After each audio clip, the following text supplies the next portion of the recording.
We're back now. So now, as we're in this time of adoring and acknowledging the King of Glory, our spirit is enthroning God for whose we are and who we are. You and I are on a journey into the awesome worship and experience of the King of Glory.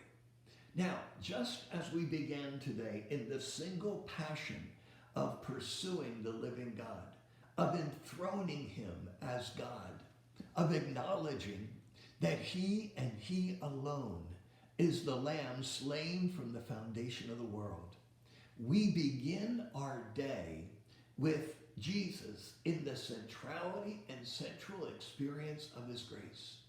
You know, as we've had this interruption with our YouTube Jesus Experience and Victory Experience feed, these things happen constantly. We live in a world that is obstructing the purpose of God. And the purpose of God in our life is to worship him. The Father seeks such to worship him in spirit and in truth. So here is your spirit that is set apart to God. And in that setting apart to God, we are participating in his enthroned presence. Now, worship is the full, abandoned communion with the living God, that he and I are one.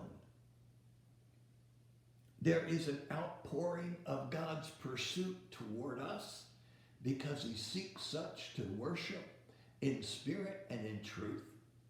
We also are the response to that which God seeks. And because we have come from him, we are of him, his nature's living in us, we operate in a supernatural communion with the living God.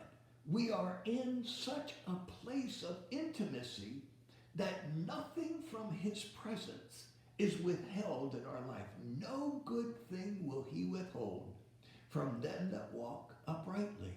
So today, as we come to a close of our time together on this fact-finding, frazzle-free, faith-filled, supernatural Freedom Friday, we are enthroning the living God. Now, this has been a time of just pouring out our life to God's throne.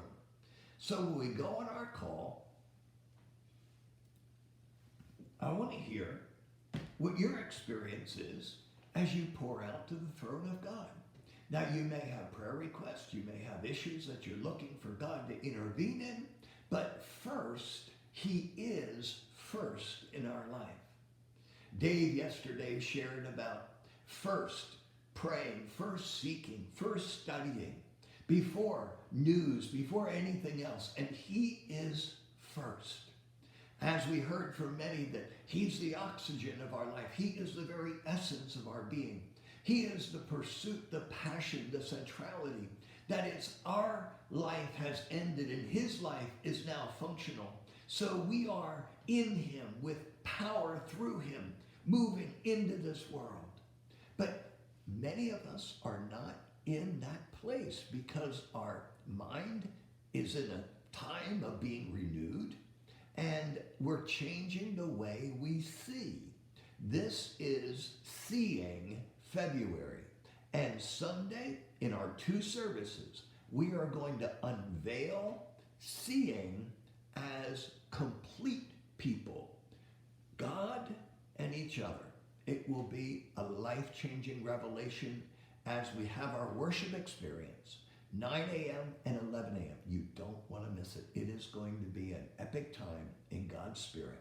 We're putting all the chairs out so that we can accommodate with 6 feet and all the different things we do to keep everybody safe. But this is going to be an awesome Sunday. And we have an announcement on Sunday that's going to be life-changing for you, so you don't want to miss it.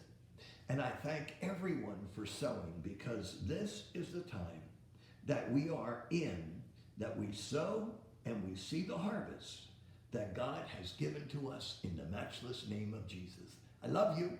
So let's keep our seeds flowing into Jesus' experience, and we'll see this world transformed. Now, let's go together on our phone call, 302-561-6767. 302-561-6767. And in Canada, we have 709-500-6767. God bless you. I love you.